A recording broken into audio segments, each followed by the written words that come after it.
Let's see. Hold on. Oh, okay. Still not. Okay, perfect. Easy. Welcome. Perfect. Well, vamos a ponerlo en el principio. Let's put it in the beginning, and I think top. Change, put titles, and español, español, español, español, español para la gente española. Ahí, ¿dónde está español? Ah, ok. Perfecto. Okay. Back with the usual suspects, Runesar, Bloomkai, and Wheezy. Welcome back to the podcast. It's been a while, and I'm glad that we are finally able to do things again. It's been too long since we've made any content on the channel. Love that you guys joined me like that as soon as I said, hey, let's get the band back together. So thank you guys very much. How's everybody been? No. We're not going to do the dead silence. I need one of you to talk now. It's been really good. Ellos han estado un buen tiempo, casi un año sin streamear nada. Digamos que Tomb Stalkers y esta entrevista, digamos que es la primera, después de un año sin hacer nada, y sin poder hacer nada, y ahora... So, yeah, the background is that this is their first interview, and also and before the first review, I mean, of my game Tomb Stalkers, and well, this is a little bit of the background here. Yeah, okay, good. I need you to not all answer at once. Oh, come on. Make up my you mind. You want to not answer at once. Everyone's waiting. And no, we're not going to make up your mind, okay? God. We can't even make up our own minds, and you want us to make up yours? You're already yelling at me, and we're like 30 seconds into it, so maybe this wasn't a good idea to do this. Oh, come on. I never stopped yelling at you. That's very true. It's been like 4 years since we've done a podcast, and you haven't stopped yelling at me, even though we're not recording. And just over since we've known each other, and I still haven't stopped yelling at you. That's been like 7 years. Yeah. Time flies when you're having fun. And to your point, Rune, where the hell is 2024 gone? Beats the hell out of me. I haven't got it. I put it. I might have put it down somewhere. I think it might be in a drawer, in the chest of drawers there, in the spare room. I'm not too sure. I'll look later. A little bit. Yeah. I blinked and I've been having a bash out, and obviously I keep going. They sent the link. Going to be doing review. Okay. I only had to stop streaming because I just didn't have some how-to videos in terms of spoiler alert. Yes, you guys knew, but our viewers, we did a review on a game called Tomb Stalkers just recently. And the cool thing is we got to speak with the developer herself. Okay. Yeah, they did the review. Ellos hicieron la review. Ya os la enseñaré. Es otra de las cositas que enseñaré. I will show the review later on. Gara Rosales from a company called Itchy Games. And we were able to do that interview today. And coincidentally, the launch day as well of that game, Tomb Stalkers. So real quick, without further ado, I'd like to welcome Gara Rosales from Itchy Games. Gara, welcome to the podcast. I sincerely appreciate your time. I know that you are busy with the release of your first game, solo game, Tomb Stalkers, which actually coincidentally releases today, which is really, really exciting. So welcome to the podcast. We're really glad to have you here, Gara. Thank you. The first question that I had for you, that we had for you, was what inspired you to become a game developer? Now, I believe that Itchy Games is your business that you have on the side, but you are a full-time developer for another company as well. What is it that inspired you to get into game development initially? And when I was a child, when I began to get into video games, thanks to my father, first they bought the Atari 2016, then NES, Mega Drive, so on. When I was a teenager, it became the curiosity to find out a way or know how to create them. In Spain, is at my time was a little bit difficult because in terms of the culture, computers were a little bit not so as accessible than in the US, for example. In the same time, I kind of struggled a little bit until the game engine I get into was the RPG Maker. Anyone knows about the RPG Maker? Very familiar with it. I actually have a couple versions of it myself. Well, I tingled with that, and when I began to... Yes, sí, sí. Empecé con RPG Maker. I began with RPG Maker, but yeah, just first as a hobby, then with Unity or con Unity. Well, me preparé para digamos, empezar profesionalmente. I began with Unity to prepare professionally to develop games. So, yeah. I forced myself to learn about how to code. Because, yeah, I mean, you can design games, but if you didn't know how to code them, it's like, well, you cannot see what you designed, you cannot transform what you design in something that works and could be fun, etc. Then I studied as engineer, and then from there I began to work as a freelance. My first attempt to be independent in terms of my being a game developer, because great part of the time I just work for others. And now that there is that competition in terms of jobs, then while I'm trying to find a job, I'm just doing games. Let's see what make me more autonomous first, if getting a job again or working on my games. Yeah, right now is quite a difficult situation for all developers. Yeah, it's kind of a catch-22. Wow. You're in a situation where you have to have the money to live, but you also...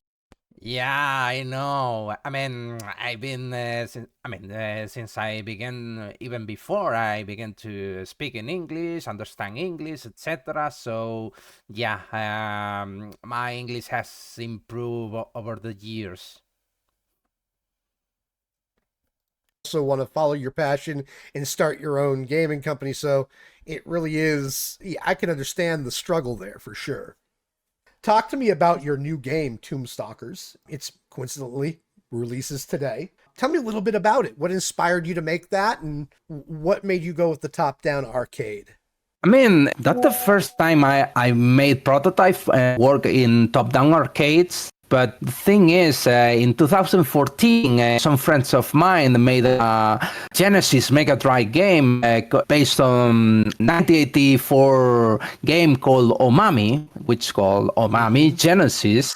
And well, this one, a part of the core gameplay, they got bosses, they got bonus levels, extra items, etc. A little bit of all. And I kind of like it and say, okay, I'm going to try that, make it 3D, make it, have it more depth, gameplay depth, and make it arcade. Like all the games I used to play and trying to develop. So yeah, from there, well, as I said, I began the development in 2015. Yeah. And the peak development were between 2015 and 2016. And then in the middle of 2016, I began to struggle because I fear the game couldn't reach. This is something that some developers fear, that the game doesn't sell or doesn't get the attention it deserves. Because one thing is what you like to do, And another thing is what people want. So as far as I know, after this experience, it should be something in between, but with Tomb Stalkers, I began to make the actual development, save it in case I wanted to continue with that development. So in 2017, I just simply stopped due to personal reasons. I stopped everything. And then after that situation settles, like in 2022, more or less, I look back with the prototypes and games I made in half, and well, Tomb Stalker was the most complete of all. So I just got the old development from 2016 and continue from there. I updated the Unity version, I updated the graphics, I updated optimized, etc., and continue the development. At least now I can say I developed a game to the end, which is a win, no matter what. Yeah, it's amazing to me to see groups of people complete games, forget a solo developer. Hola Iceman 6. Estamos viendo mi entrevista con Masted Gaming, que está aquí.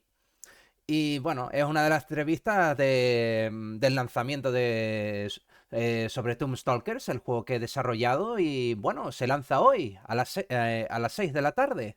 Estamos haciendo aquí un poquito de tiempo. Developers, so, and that's really, really cool. You were talking about early on, like the right type of success with games and whatnot, games that you want to create versus games that people are looking for.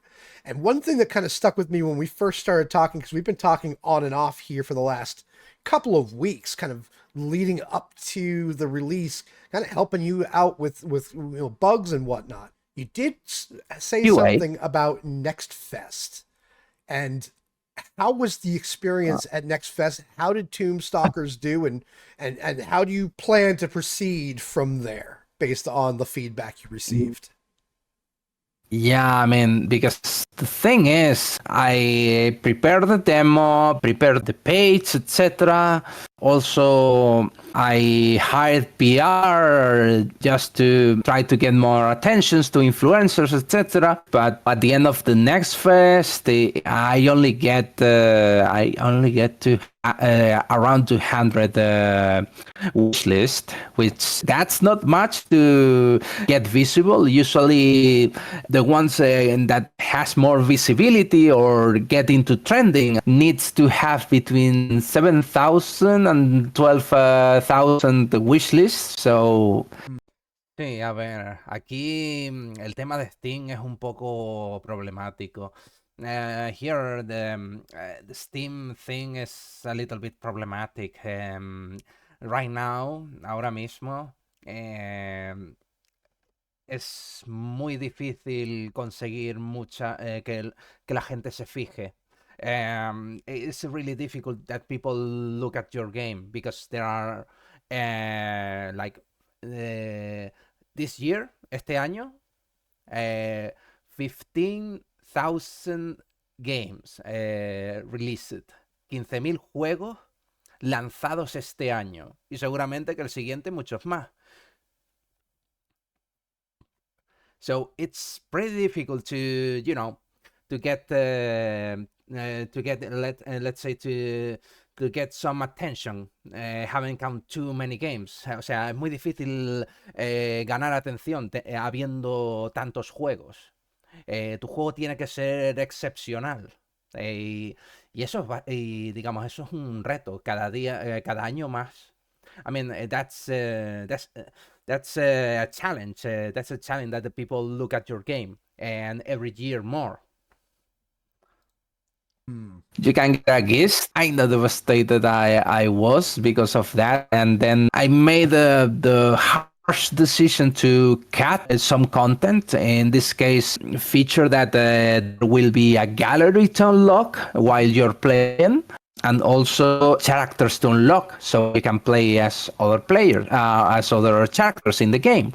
So those were just fortunately I still didn't work on those features yet, so I just simply began to fix everything I got and change a little bit how it worked, the original and survival mode. So yeah, the total randomization in original mode is, due to I got that, then I need to add something that gives some things to do to the player to play, and with survival mode, more or less the same, just simply you can alternate between original and original mode, original rules or arcade rules. Can play the same game with different rules. Survival mode is one life, no continuous. So at least you have more challenges. So you can have more challenges. Yes. Also, if you are a competitionist, it's a small amount of achievements, but at least some are kind of automatic, but some are really hard to get. Absolutely. And I mentioned that in my review as well. Ok, aquí tengo que mencionar una cosa. Here I need to mention something about the cat content, sobre el contenido que no pude meter porque estaba viendo que si me ponía a trabajar más tiempo, if I invest more of my time and money in the game, iba a tener problemas. I'm gonna get into trouble. Porque no iba a conseguir mis objetivos. Tenía miedo. I am afraid to not get my objectives. So what I did, lo que hice fue cortar dos características del juego. Just cut two features, que es el modo de galería, one is the gallery mode, y la otra, the other one, unlockable characters, personajes desbloqueables para seleccionar y jugar. What will happen with those? ¿Qué va a pasar con ese contenido cortado ahora? If we reach, si llegamos a 2000 ventas, 2000 sales, if we reach 2000 sales, si conseguimos 2000 ventas, we are gonna release, se puede crear y lanzar un Director's Cut, una especie una actualización, an update. So we can include that and a few things more. Vamos a incluir eso y un par de cositas más, like extra achievements and a new game mode, speedrun mode, más trofeos, o sea, más logros, y el modo speedrun. Bueno, se habla sobre el tema, en esta entrevista. It talks about it in this interview, so let's continue. On my Twitch channel, when I stream, I am an achievement hunter. I will play a game to death on my stream until all the achievements have been collected and whatnot. So that one would have really made me look bad. This game would have made me look really bad on stream, because it's like, okay, some of these are automatic, to your point. And I mentioned that in the review that I did of your game as well. And it becomes more and more challenging. So even though you might have a small amount of achievements, those like Baka Survivor and Triple Trouble, which comes to mind, those are not very easy. They are not very quick achievements to get. No. They're extremely challenging. So really good job having that nice mix, giving some people some freebies with their achievements, because a completionist really appreciates being able to get some quick Yeah. achievements under their belt, but they want to work for them too. So I think you'd had a really nice balance there, which is why I believe I gave it a 4 out of 5 for achievement difficulty on the whole. And one thing that I did mention in the review as well that I wanted to clarify, and if anybody hasn't seen the review, check it out right here. It's in the description below. It'll be on one of the cards here in the video, but I called it classic mode instead of original mode. So I wanted to just make sure I clarified that as well. And you know what? It's funny because in my initial cut of the video, I called it classic mode. And I was like, wait a second, that's not right. And I changed it. No, it was original mode the first time. And then I cut it and changed it to classic mode. And then you told me it was original mode. So I made myself extra work. And then I actually worked harder to get it wrong. And regarding what will happen with the cat content is something I need to tell. There is kind of a roadmap in terms of it depends on sales. Mm-hmm. The thing is, if I get 2,000 sales, I will make an update, a major update with the cat content. Plus new achievements and how is this called? Oh yes, a new game mode which is called speedrun mode. Speedrun mode, very very cool. And speedrun mode means that new. This is what I mentioned. Es lo que mencionaba. El modo speedrun y todo el contenido que corté, más logros extra. New leaderboards. Have in mind that all the game modes in 1 or 2 players leaderboards. Another question I had for you here. I played through the beta a bunch of times. I think I've played through it, 5 or 6 times. I'm not sure. And I hope to keep that high score. And anybody that wants to challenge me, you can see the leaderboard here. So try to beat my score. And I'm going to keep jumping on that as well. But when I played through the beta, the final boss got stuck often, and I think the pronunciation is Quetzalcoatl. Is that correct? Quetzalcoatl, yeah. Okay, perfect. And so I mentioned to you that it got stuck quite often, and you had fixed it. So good job on that. But my question is, when you have a problem like that, and you're debugging, and you're doing all these types of testing and whatnot, what's the process for fixing that coding to make it do what you need it to do rather than what it ended up doing? First, I try the game or the parts of the games that doesn't work. I mean, I got every issue that someone found out or I find out. I just make a list of that and I try to find out where and why and where it doesn't work. Once I track it and find which part of the code, of the functionality doesn't work, I begin to tweak and test until it works. Kind of changing gears away from the technical portion of it, what are some of the other games that you've worked on? Well, Bueno, aquí se está hablando de los juegos que he trabajado antes. Now we're gonna mention the games I worked before. Before finishing this game. You ask. I did a little bit of all indies, AA. The most near to AAA I made is a game for Play Magnus, chess.com. Yes, I'm talking about a chess game or a chess app. Cool. Which which is called Magnus Chess Academy.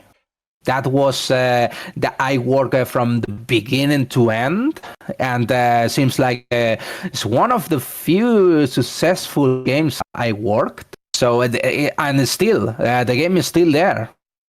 And that's on chess.com? Right now, you play Magnus, which now is part of chess.com. Okay. Other one is from Pinely Studios, Dwarfheim. It was a symmetric RTS where each team member has a role, which is the builder, the warrior, and the miner. While builder works like any world builder, and the warrior works like more or less like League of Legends or any RTS also. The miner works like Factorio. You know, the miner gameplay was like Factorio. Unfortunately, the game flopped. It was published no. by Merge Game. Yeah, it flopped. It went to bankruptcy, Pine Leaf Studios, etc. I mean, the game didn't get much support and was delisted just a year ago. Yeah, shit happens in the game industry. Yes, it does. There's so many games coming out right now. I mean, it's a multi-billion-dollar industry. It's really hard to etch your name. Hola María, sí, sale el juego dentro de hora y media. Estamos viendo, una esto. Ah, Estamos viendo ay Dios, una entrevista que me hicieron los demás Test Gaming aquí presentes. Sí, sí, estoy súper emocionadísima. Y sí, a ver, he puesto los subtítulos en español porque la entrevista es en inglés. Así que mientras tanto, a disfrutarla. Luego enseñaré la review que me hicieron, etcétera, etcétera. So yeah, after that, I will show the game review. Name into the board there, but it's done by continuing to stick by. I mean, you started developing Tomb Stalkers in 2015. Here we are releasing in 2024. Not a lot of people have that kind of passion to stick with a game that they believe in, for sure. Which leads me to my next question: is what is it that makes you so passionate about game development? Since I was a child, I mean, I love video games, and then it evolved that love to video games. It transformed into curiosity about how to develop them. At least in my case, it was as simple as that. So it began the curiosity, and then I began to learn all what I need to begin develop games. And yeah, I began to work as a freelance. I made tools. I made games, mobiles, PC, indirectly consoles. That's good, though. I mean, it's good to have a passion and whatnot.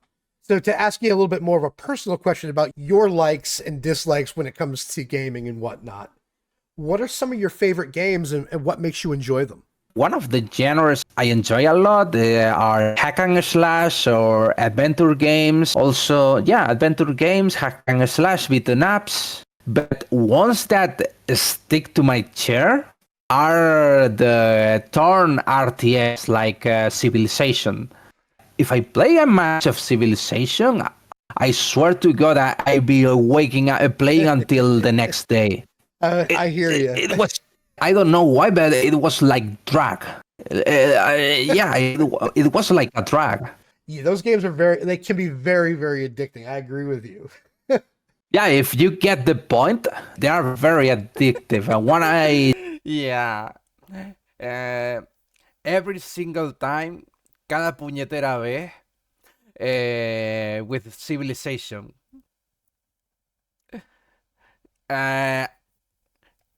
I don't stop, no paro hasta que me lo paso, until I beat it. It just recently played of that kind, Frostpunk. The second is in beta, I think. Mm-hmm. And then all the kind of arcade games I used to play everywhere, including consoles. One of my favorite franchises is the Streets of Rage franchise. Oh wow, that's an old game. I love that game. Yeah, I got the 3 games original in the Mega Drive and the 4th also for the Switch, physically. So yeah, I'm kind of a game collector too myself. At that point comes my passion for games. That's awesome. Okay, one thing, Mathtech. I'm so sorry to not send you my photo collection. I mean, a photo of my collection. Sorry, I've been very, very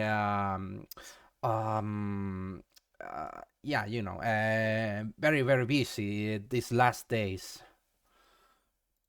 And going back to day one of development of Tomb Stalkers, is there anything that you would have done differently? I mean, if I done something differently, Tomb Stalkers won't exist because as I told you before, Tomb Stalker was more a passion project, which I wanted to make it marketable, but without no success. Well, the success isn't certain yet. It will take a few months after the release to know if it has been a success or at least a return what I invest, or I don't know. Fair enough. That's a tough question as well. How do you ensure your game designs are inclusive and accessible to a diverse player base? Because I remember Oh Mummy, I'm dating myself, and I remember these types of arcade top-down table. Yeah, the thing is, la cosa es, Omami. Omami is, I mean, this game is based on Omami. Este juego está basado en Omami. Digamos, el núcleo de gameplay, the core gameplay, is based on Omami. Tabletop type puzzle games and whatnot. How are we making those designs include the younger audience as well as the older audience? First of all, is make the controls as simple as possible. Tomb Stalkers only have moving and the button to change the camera. That's it. Only have an action button. If it wasn't because the game is 3D, there won't be any buttons, just the D-pad or the joystick. Due to the 3D part of it, I needed to add at least one. It's true that before I had an extra action, but it's for 2 players. So enemies goes after you. I mean, to taunt enemies. There was one, and the animation is still in the code. But in the end, I just simply deprecated. It was obsolete. So I think great part of the times, I think that you are gonna play Tomb Stalkers in one player, unless you got a friend or you play via Steam Remote. Oh, yeah, that another thing. Co-op helps to make more accessible. You know what I mean? Fathers and sons. This is another thing that helps accessibility. First, simplicity of controls. Other thing is simplicity and game core mechanics. Simple doesn't mean it's not deep, because as you saw, Tomb Stalkers have quite some depth in terms of game mechanics and features. Also in terms of accessibility, also make things that have the risk to be invisible. For example, in easy and normal mode, you can see your footsteps. So you know where you work. So now you can plan how to move to open the most number of tombs in less time possible. Enemies or your character being behind objects, you see that there are highlights on traps, highlights on enemies. That's a design thing to make the game more accessible in terms of interactivity. They're telling you this is interactive or this is have some use. For example, the yellow thingy for the footstep, because it's a utility that you can use to know where you have been. What else? The thing about accessibility, el tema de la accesibilidad es muy importante. It's very important.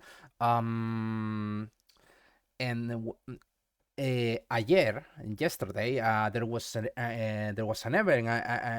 Había un evento y puse mi demo. I put my demo in the to show to the people in the party, para mostrárselo a la gente de la fiesta. Debido a que la fiesta había muchos desarrolladores, programadores, etc. Due to in the party there were game developers, programmers, etc.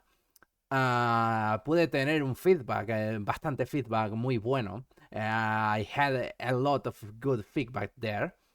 Apart knowing what I did well and what I did wrong. Aparte de lo que he hecho bien y lo que no he hecho no tan bien.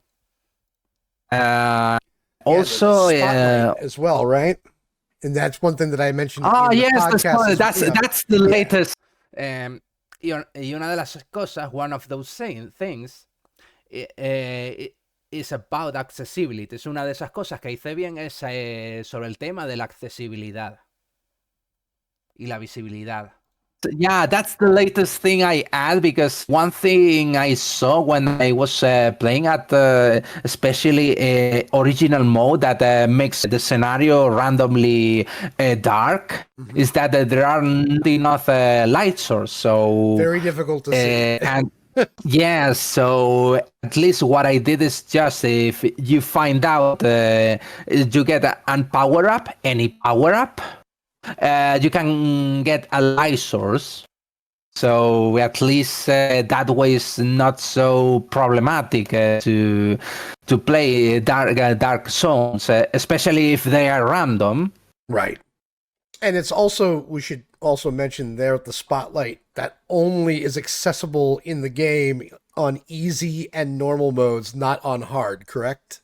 No, the Spotlight is accessible always. What is not accessible, depending on the difficulty, are the highlights. The highlights. Gotcha. On easy and normal mode, you got all the highlights. In difficulty, only have the highlights for characters and enemies. Arcade is the hardest mode, no highlights. What is the most difficult feature you ever implemented into a game? Not necessarily what is it that makes it difficult, but what did you have the hardest time coding? What was the most difficult thing that you ever put into a game? Esta es muy buena. This is a good one. Because one of the many games I've developed, uno de los muchos juegos que he desarrollado, uno de ellos, it was 1995 remake of a FMV game. Uno de esos juegos era un remake de un juego en full motion video. Así que atentos a los subtítulos, porque tiene miga la cosa. It's funny when I'm gonna say about this game and that feature. Ooh, I got a story for that. I made a remake for a 1995 full motion video game called Welcome to the Future. And one of the most challenging features was to make the labyrinth, because the labyrinth was made by videos. You navigate the labyrinth by videos. So if you go to the left, it plays a video. You go to the right. You turn right. It plays a video, etc., etc. So I needed to make a tool that for each level of the labyrinth have a kind of a net videos that just simply helps you to navigate through virtually through the labyrinth by videos. It was one of the most challenging features to implement. Imagine so. Was it the coding portion that made it difficult, or just the overall layout? Yeah, I made a lot of tools to make it, the easiest way possible. My last question to you here, Gara. What's next for Itchy Games? Now that we have Tomb Stalkers launching today, what is next for you? Okay. With this question, con esta pregunta. Yeah, well, kinda, because that feature was like wow.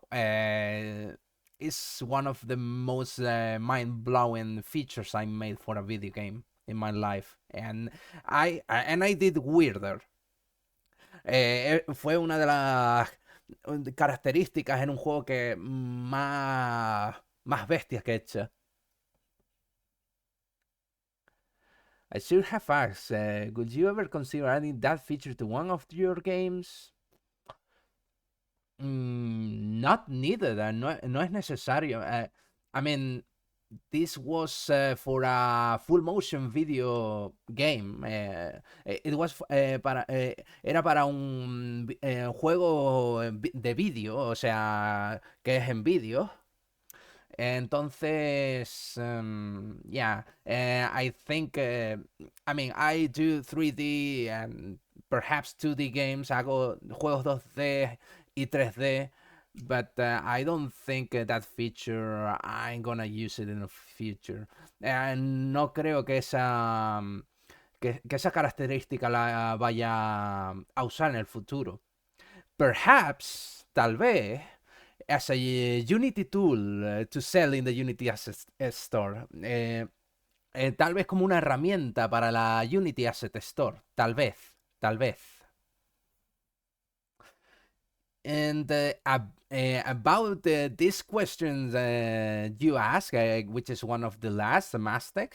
The thing is, I need to after this, I need to talk about what will really be my next thing to do, because después de esto tengo que hablar sobre lo que es en realidad lo próximo que voy a hacer, o al menos una idea de lo próximo que voy a hacer, because I've been thinking a lot about that. And well, estuve pensando un montón en ello y bueno, later on, más tarde. Yeah, and it's fine. The thing is, it came, a few days ago, it came the best thing to do about what I should do next. Just a few days ago. Se me pasó por la cabeza qué es lo mejor que podría ser para mi próximo juego. Hace un par de días. Apenas un par de días. Ok, let's continue. Vamos a continuar. I mean, I got several projects in mind, and my budget depends on how well it sells Tomb Stalkers. I got a few things that I could work first. For example, I was thinking rook-like Vampire Survivor, but with helicopters, and you have two planes of interaction. So you got enemies in the air and also on land. So that's one thing. Another thing is RTS game. Then there are a few more. There is a survival horror, but as I say, it will depend on how good comes Tomb Stalkers, because I need to know what my resources are before begin with a new project. Absolutely. That makes sense. Tomb Stalkers releases today on Steam for $14.99. Go pick it up. The store page will be in the description as well. Gara Rosales, Itchy Games, thank you so much for joining us today. I really, really appreciate it. And I wish you the very best of luck with this. I'm sure we'll be in contact as well. We'll be watching your success. Thank you. Thank you very much. Pleasure talking to you. Thank you for coming. Thank you. So Gara, very nice person. We wish her the best of luck here on the podcast with the release of her game Tomb Stalkers.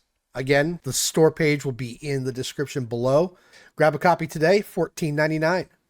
So we actually had the opportunity to play Tomb Stalkers well in advance. And the really cool thing is that we are actually, if you play the game in the credits of the game itself, when you beat the game, or you just go to the credits, the four of us are actually credited in the game.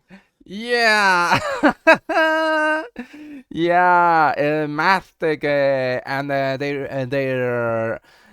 their team work as a quality assurance in the game. Yeah, give it an applause. Dadle un aplauso, porque me han ayudado con asegurando la calidad del juego. ¿Sabéis? O sea, aquí presente Mastek Gaming. A ver, creo que sí, seguimos hablando, así que vamos a seguir.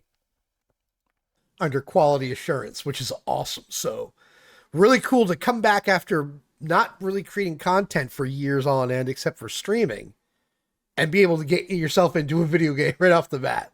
So really, really cool opportunity. I don't know about you guys, but that's definitely a first for me. Definitely a first for me. Definitely a first for me. Never done anything like that before. So, always cool. spiffing. It's super spiffing, right? I love it. Thankingly so. Hey, by the way, Mastic, you were the first that you offered me voice acting services. Tú fuiste el primero digamos, en ofrecerme servicios de actores de voz. Sí, me lo ofrecieron. Aunque yo preferí que me ayudaran con la calidad del juego. In the end, I did prefer they help me in the quality assurance of the game. So, thanks to them, gracias a ellos, the game will launch pretty solid. El juego va a tener un lanzamiento sólido. Esperemos que los bugs que no hemos podido encontrar no sean graves. I hope the bugs that we didn't find out were not serious. If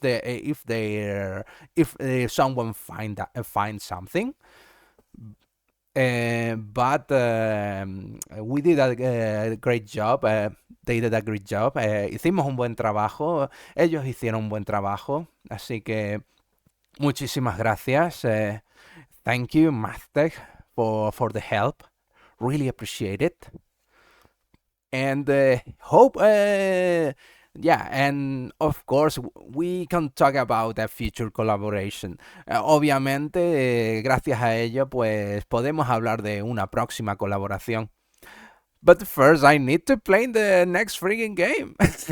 pero ahora tengo que planear el siguiente juego. Bueno, vamos a seguir. Let's continue. Anda, my mother is here. Hi, Mom. Hola, Ma. Spifferific? No. Spifferific. We're not having that. No. We draw the line somewhere, and that's where we draw it. That's the best word I've heard all year. Spifferific. Yeah, we're going to draw the line right across Mav's face. Oh.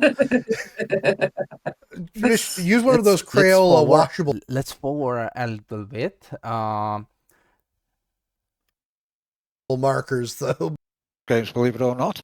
Sometimes it takes a while to set it up, go through character generation, etc., which is fine if you've got, a few hours. But if you've only got about half an hour, this is perfect. You can literally pick it up and just play it. And I do appreciate those type of games in the Elder Scrolls game. Now you're talking about now you're talking about this kind of arcade games. I mean, like Tomb Stalkers, right? I mean,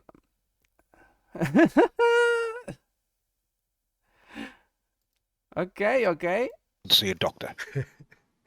Now, you're going to like this. It's one of those games that you can just pick up and play. There's no jumping through hoops. Like, I'm a big role-playing game fan, like Fallout and the Elder Scrolls games.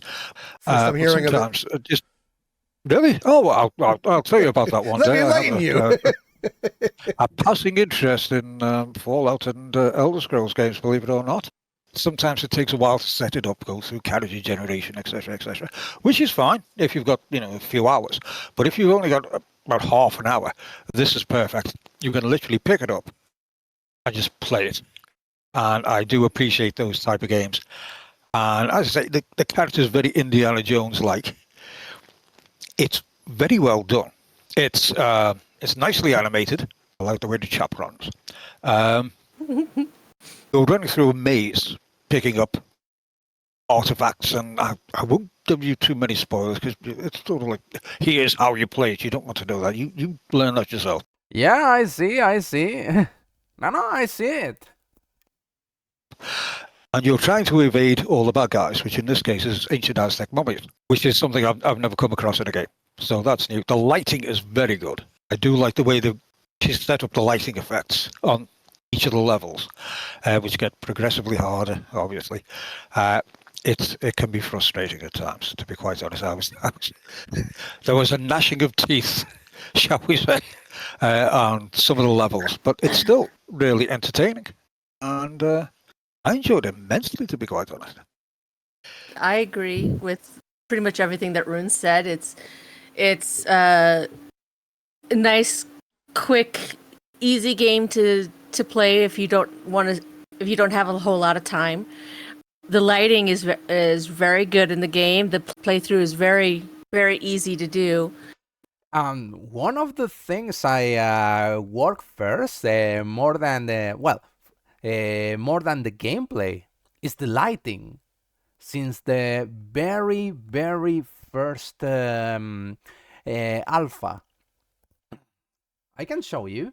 Hold on a sec. I think I'm gonna lose the. Let's go. Ya, a ver, una de las cosas que empecé a trabajar primero en Tomb Stalkers, aparte de la jugabilidad base, fue lo que es la iluminación. Es que están hablando de la iluminación, que la iluminación es bastante buena. Y es una de las cosas que más trabajé al principio. A ver. Buscando en el baúl de los recuerdos. Searching in the in the well, just searching in the chest. Oh, what it is. Yeah, it's videos, but it's a really, really, really old video. Crap. Okay. Let's see. Almost there. Okay. No. Oh, here. Tomb Stalker test number 1.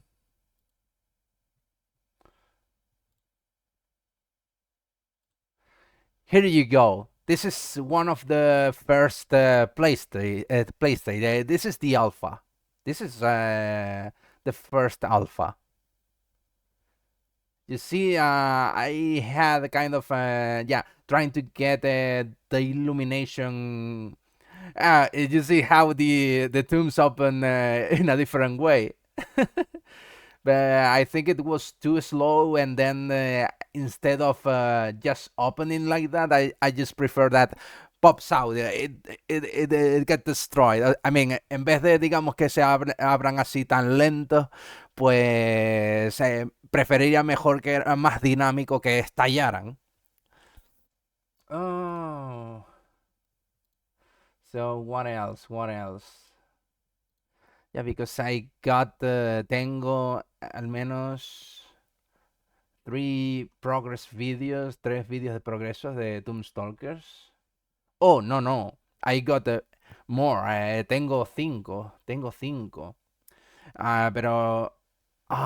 mira. Oh, look.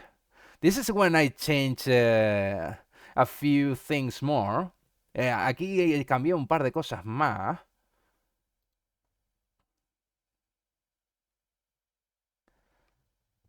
Vamos. Okay. Let me check. Okay.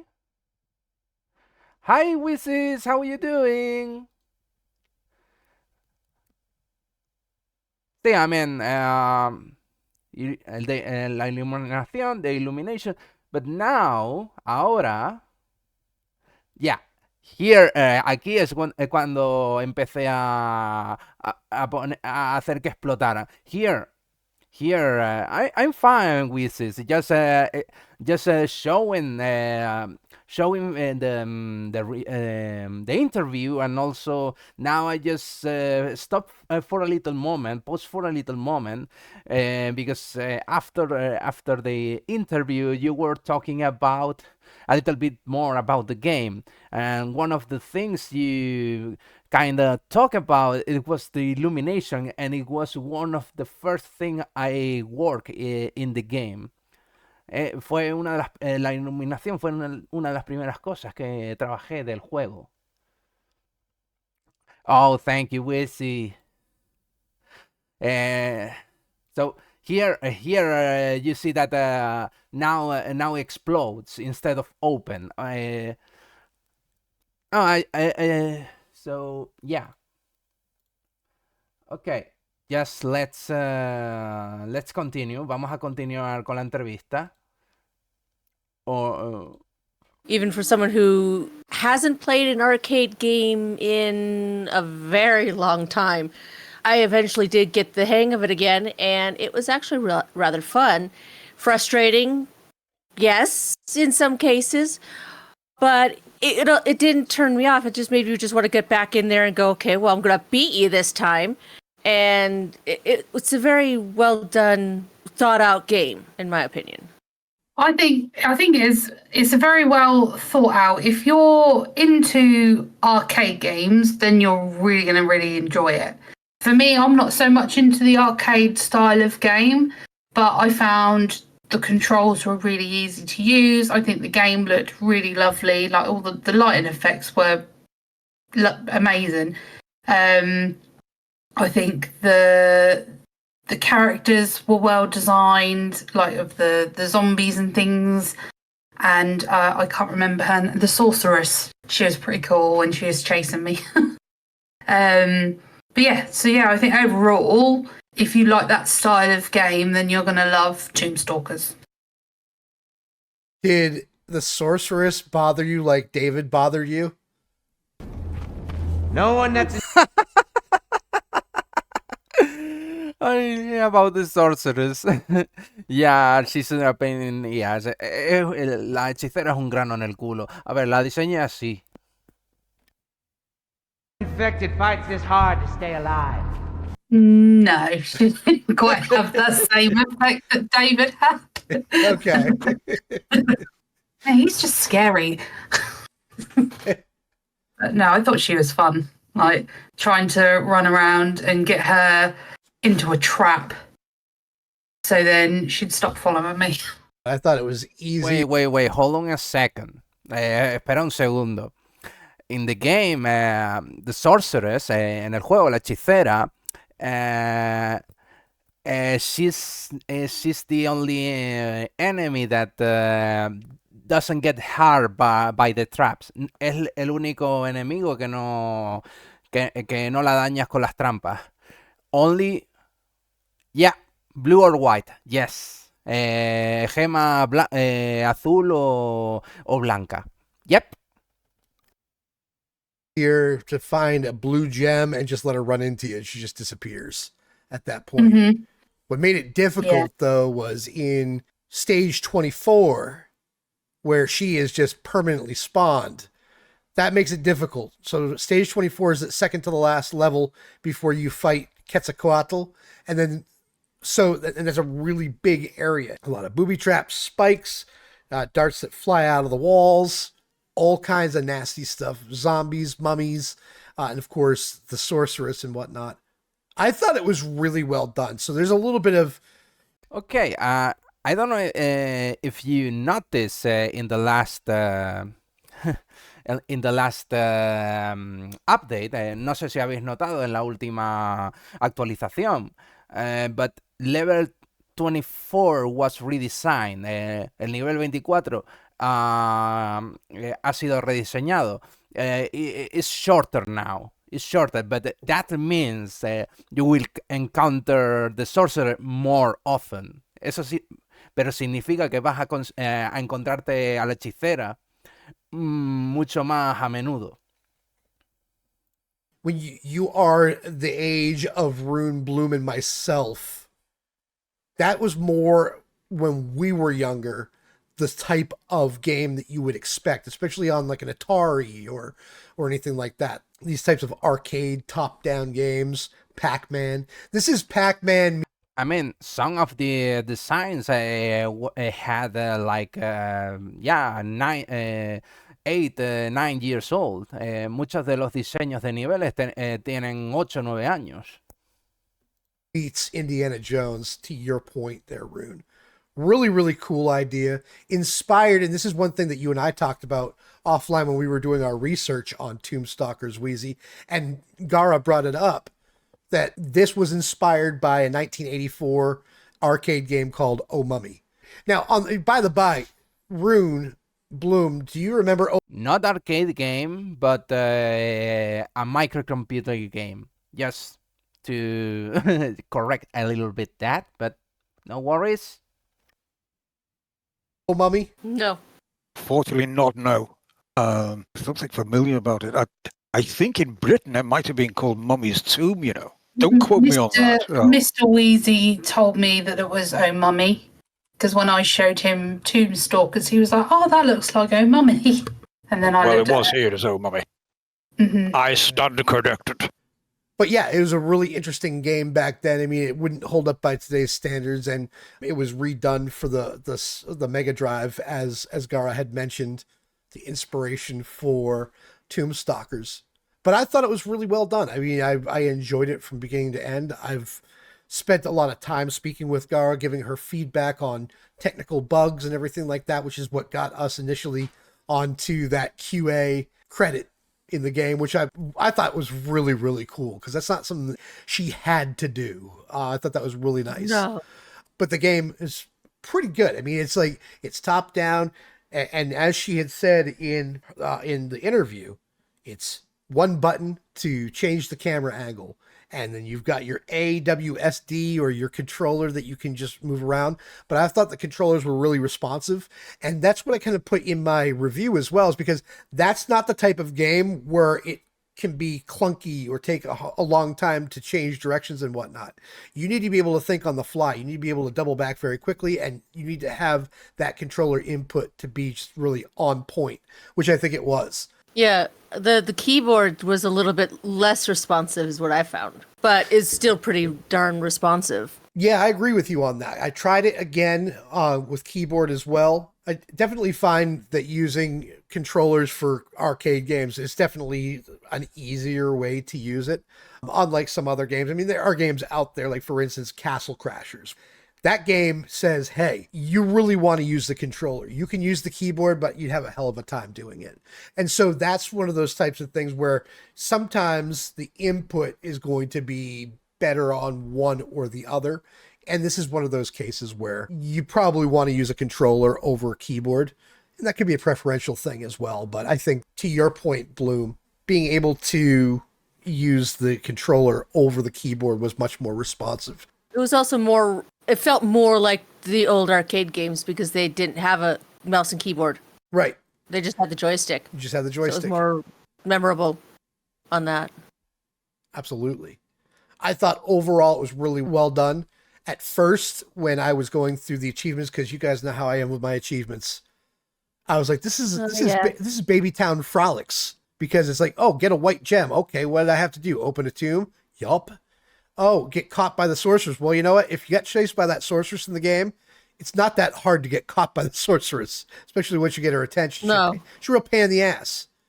But then you get into some of these secret endings, and we're not going to share what the secret ending is. I don't know. By the by, guys, you guys figure out what the secret ending is, just with a yes or no?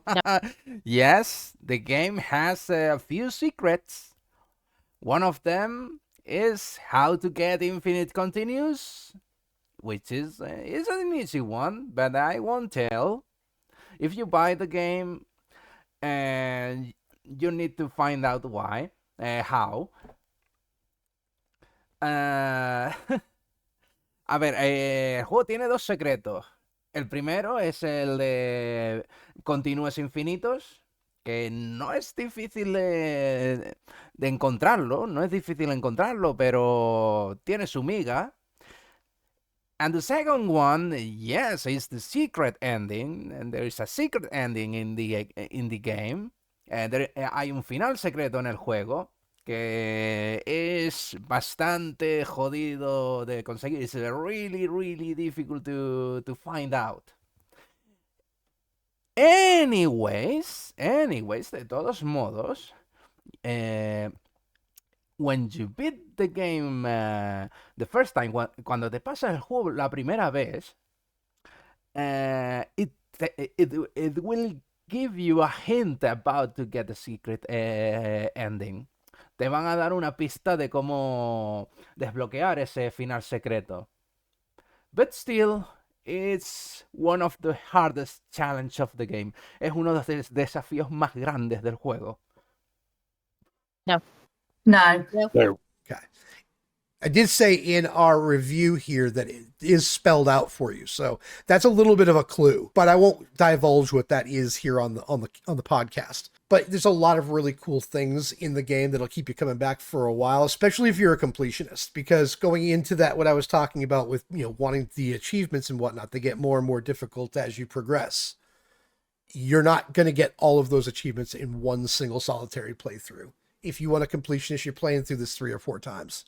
And then you've got to find somebody to play the remote play, or you play multiplayer. This is couch co-op as well, to go through and complete the game on survival mode, which means neither one of you can die. It's a real pain in the ass.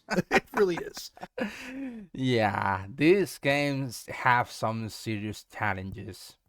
Este juego tiene bastantes desafíos bien jodidos, pero bien pensado. But well thought about that. But overall, really well done game.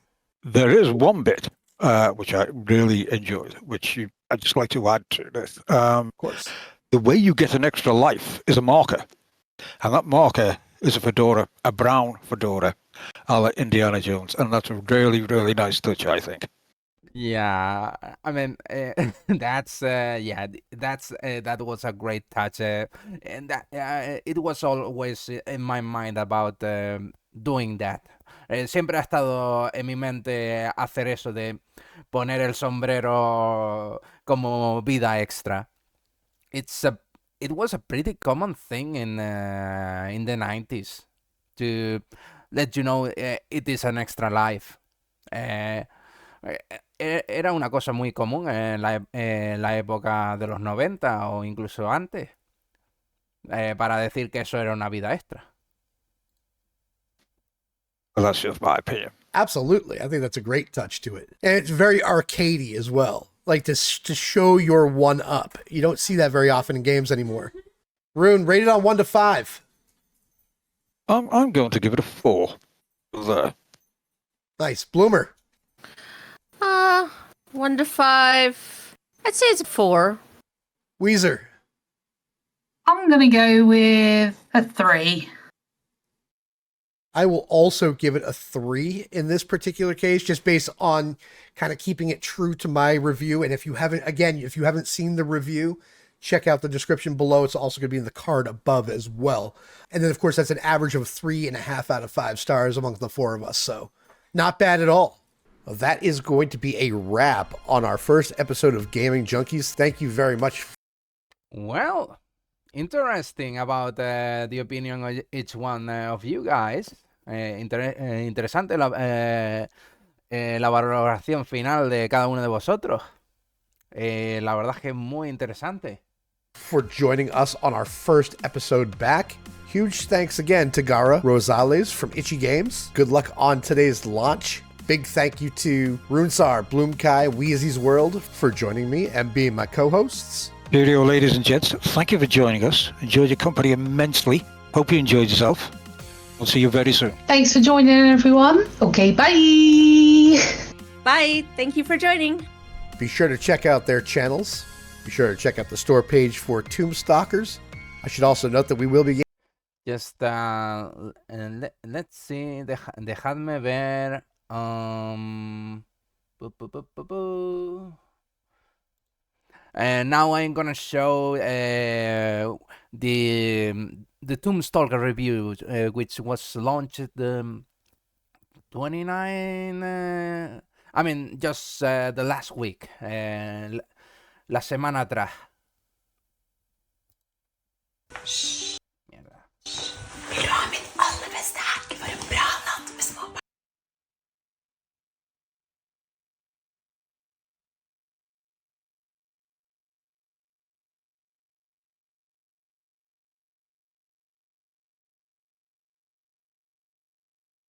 Okay.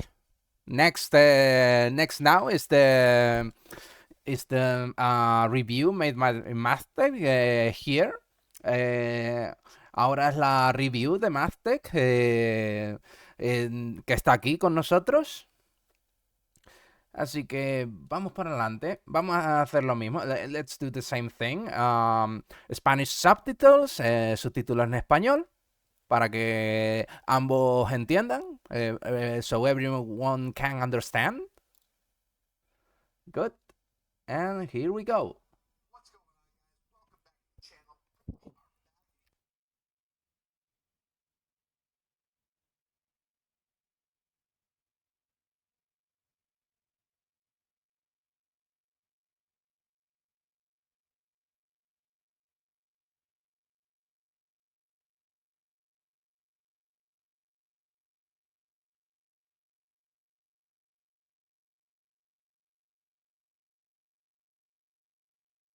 Different variations, arcade, classic.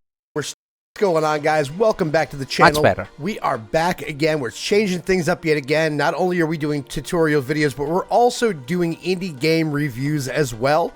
This will be our first review, and this week we're starting out with Tomb Stalkers, which is a brand new game that is scheduled to release very, very soon. Tomb Stalkers is a top-down scroller arcade action puzzle game. The object of the game is to make your way through 25 stages of increasing difficulty across 3 different game modes and 5 different variations: arcade, classic, survival, co-op, and co-op survival. You'll work your way through stages by opening tombs inside the stages in search of a key and relic to progress to the next stage, all the while amassing wealth through collecting gold and gems that house all kinds of different powers. Today, we will review Tomb Stalkers and give it a rating on a scale of 1 to 5 M's based on 5 different categories: controls and gameplay, graphics. Yeah, that that little slip up about the game modes. Story, achievement difficulty, and replay value. So let's get started. Tomb Stalkers is fast-paced and at times frantically fast-paced. You'll run into many enemies that will require you to be very quick, deliberate, and precise with your movements at any given moment. This includes the ability to quickly turn corners, double back, or accurately time setting off one of the many booby traps you'll encounter in order to slay an enemy that's in hot pursuit. For the most part, the controls on the keyboard and controller are pretty responsive, which is important given the overall pace of the game. There are very little instances where you're going to be able to stay still, so responsive controls are really important to have. However, and I'm sure this is something that will be corrected in updated versions of the game, during your multiple playthroughs, if you're a completionist of course, tutorial screens will pop up during new aspects being introduced into the game. This can happen while you're in the middle of being pursued, so you're still running. The tutorial pop-up disables the controls, so you lose all your movement upon exit of that screen, causing you to lose a life or get caught by an enemy, and in some cases needing to start the entire stage over again. Yeah, I mean, you find the issues, I solve it the best I can. A ver, vosotros encontrasteis los problemillas, los tal, y yo los he resuelto, todos y cada uno de ellos. Así que ha sido un gran trabajo en equipo. It was, yeah, teamwork. That's it, teamwork. Stages have areas where going through the door drastically shifts the camera angle, potentially causing you to double back and Yeah, I redesigned this level. So if you went back to play the game just a few days ago with the latest release candidate, now they are only from left to right. So you don't get that issue. I mean, digamos que hice rediseño. Yeah, just like Pac-Man. No, hice un rediseño de este nivel para evitar este error. En vez de ponerlo las puertas arriba, las puse a los lados para que no haya ese problema. Hit by an enemy you're evading. Where these little flaws are not anything that ruins the game or breaks the game, they're still a little bit frustrating, especially when you're playing through that survival mode. The gameplay is really fun. It's challenging and intense, especially in later levels, running around tombs to open them, being pursued by 6 or 7 enemies at once. The only way to progress to the next stage is by finding a key and relic. These items are randomly inserted into the tombs, and you must open the tombs until you find the key and relic. This can cause you to open either every tomb in the stage, or it could take you a few seconds and you only have to open a few of them. The game is never the same, as items are randomly placed within the tombs, which keeps the game unpredictable. The game can become a bit more frantic with the introduction of some of the more potent antagonists. The boss fights can be easy or difficult depending on how many ancillary enemies are attacking you at the same time, coupled with finding the right gems to defeat the boss or bosses. The boss fights are merely the same fight, only with increasing numbers as the boss's stages are reached. The first stage will be 1 boss, the next will be 2, and so on and so forth. There is also a sorceress that can be summoned by collecting a purple gem. If she spots you, she will relentlessly follow you across. Collecting a gem, the dark gem, or just simply the time run out. The entire stage until you can find a way to dispatch her. Lastly, as you progress through the game, the difficulty ratchets up appropriately and to somewhat frustrating levels at times. More zombies will spawn, and you'll need to traverse through these labyrinths of tombs while avoiding enemies, booby-trapped spikes, killer plants that spew a green substance certain to end your adventure, walls that shoot multiple darts, and a lot more. Mind you that the game is still in beta and will continue to be supported and updated after release. Tomb Stalkers was created using the Unity engine, using some custom assets. Much of the game is tombs and rock pathways and walls that repeat. The graphics in this game don't push the limits of the game engine. However, the animations in the game are very smooth, not choppy or inconsistent, and at the time of this recording, the version is currently 1.8 in beta.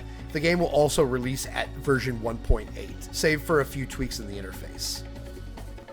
The shaders in the game also add another layer of depth to overall well-crafted stages. Recent updates have improved on the ambient lighting in the dark stages. With a power-up equipped in easy and normal difficulties, you will have a small spotlight to help you make your way through the darkness. With the graphics in this game being pretty good, but not cutting edge, it's safe to give the graphics a 3.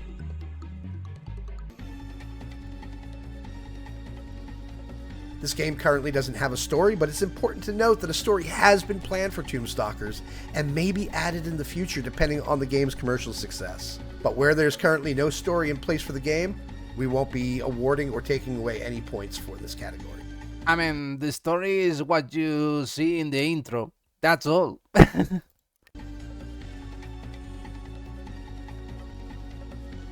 There are 17 achievements in total. Most of these achievements are unmissable and very easy to attain. Some of these are as simple as collecting a certain colored treasure or getting caught by the sorceress in the game. Some achievements are grindy, as most games tend to make their achievements, needing to destroy 1,000 pots or piles of bones, and killing X amount of enemies. Some of these achievements, however, can be downright frustrating. The most noteworthy achievements in the game are Baka Survivor and Triple Trouble. Baka Survivor is pretty difficult. It requires you to beat the game on survival mode, which is a 1-life playthrough of all 25 stages. If you die, it's all the way back to stage 1. You do have a 1% chance, however, to find some extra lives hidden in the tombs, which is a small mercy, because you're going to use every one of them. Yes, that's outright accurate. The lives it has only 1% chance. Also, things like has 1% chance is a ver, yeah, the sorcerer has 1% chance. O sea, las vidas tienen un 1% en aparecer. Una probabilidad de un 1% de aparecer. Eso, digamos, es totalmente cierto. As if this wasn't bad enough, try completing that with 2 players. Triple Trouble requires you to beat the game with 2 players, not only in survival, but also finding the secret ending. And that secret ending can be found by...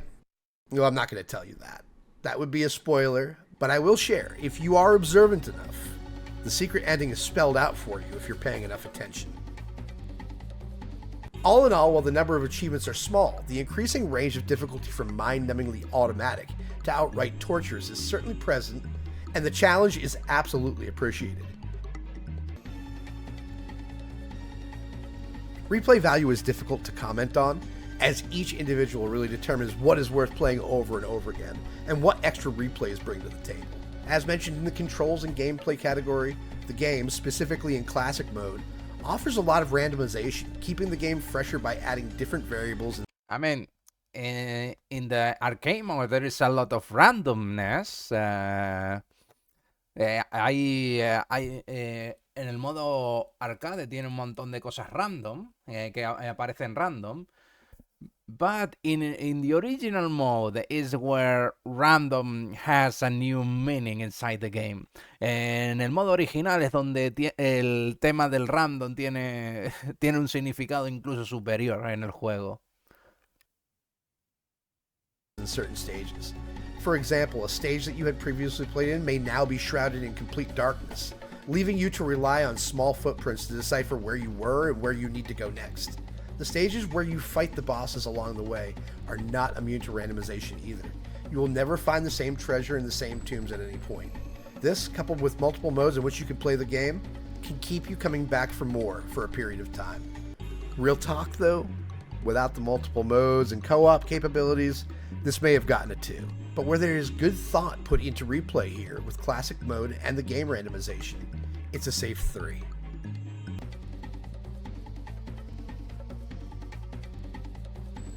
Tomb Stalkers has been developed by a solo indie game developer, and that's no easy task. Many games don't even see the light of day on Steam, so to have this game come as far as it has after many bumps in the road along the way, it is absolutely an exciting time for Itchy Games. So, how does it all lay out?